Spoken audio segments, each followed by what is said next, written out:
curiously, the first time I heard it was in a transcription for the lute. A friend of mine, when we were graduate students together, had this recording of transcriptions of various Bach pieces for the lute.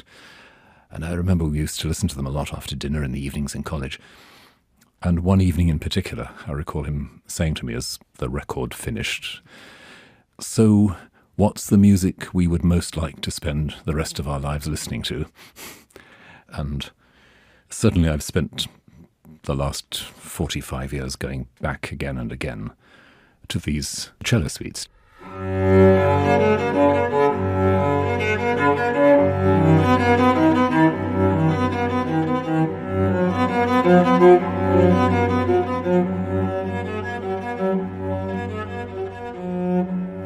I'm Rowan Williams.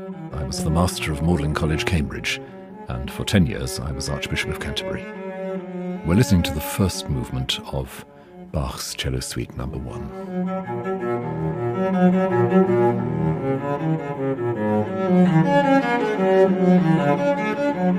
I think the first time I heard the Bach Cello Suites, it felt like not happiness, but joy.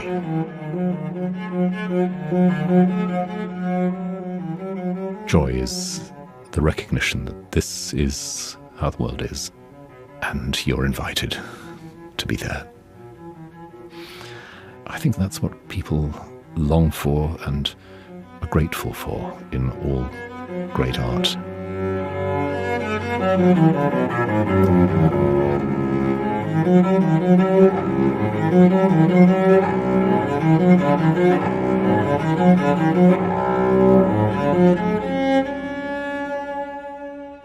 Bach overall means a huge amount to me, and of course he's one of the great geniuses of sacred music, and the Matthew Passion is for me one of the all-time supreme works of human imagination. But there's something about some of Bach's instrumental music which, dare I say, takes you even further into what I'd call a contemplative understanding. With the Passion or with the Christmas Oratorio, you've got the words to guide you. You're sort of nudged about what you might be feeling. And Bach does that very well. He makes you feel foreboding and grief and exhilaration and resignation. But what's he making you feel with the instrumental music, especially something as pure and single as the cello suite? What happens is that you're made to feel connected. The sheer resonance of it. You're in harmony. And to me, that is one of the things that happens in religious contemplation. You are just open. You are just resonating.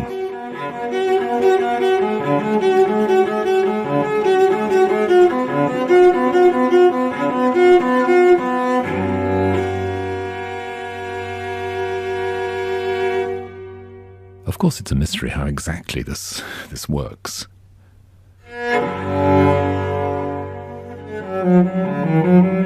It seems to me that the discipline of truly listening to music, just letting nothing go on in your mind except that sound, is something that helps to train us for other kinds of listening.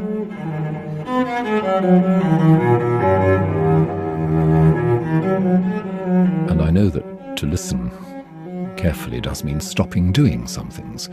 I remember one evening where I had actually put on the Bach cello suites, not having anything else to do. I thought I could do that letter tonight. I could finish off that bit of correspondence from the day. And having quite a struggle with myself to say, no, just sit down, for God's sake, just sit down and listen. The letter will look after itself, but this is important.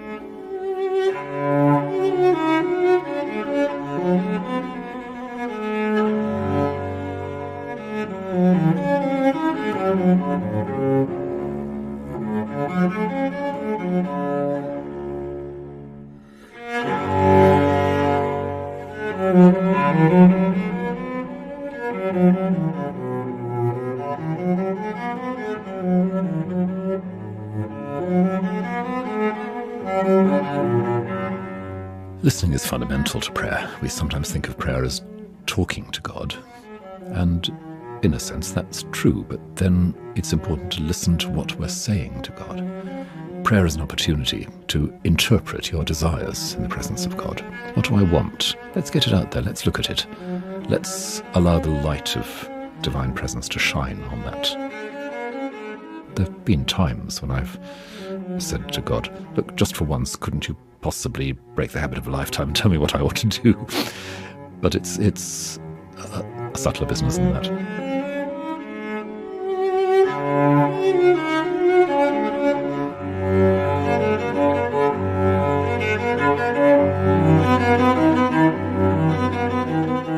It's a big question, this issue of doubt and certainty in faith. Certainly there have been times in my life as a Christian where I just haven't been able to see how it all hangs together. And that's where the daily discipline of silence and just going back to staring at the white wall, so to speak, in a rather Zen-ish way.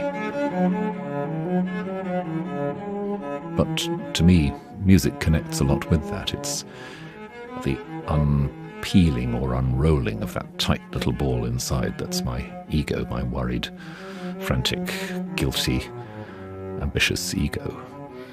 And as if someone's fingers very gently open it out, lay it flat and say, it's all right, just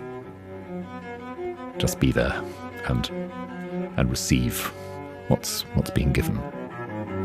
And certain works, particularly Bach, simply anchor me in that afresh, again and again and again.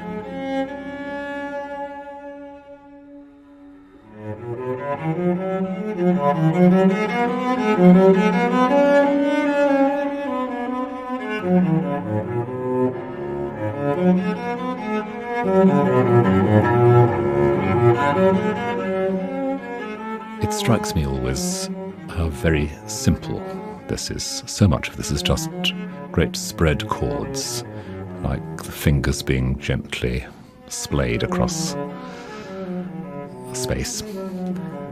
And yet, as those chords evolve, they move into different areas of feeling. They loosen, they tighten. At some points in this, they come very, very tight. They're coiled up. Tension mounts a little bit, then it's released. And it's not that is making you feel happy, sad, or whatever. But there's a rhythm through which you move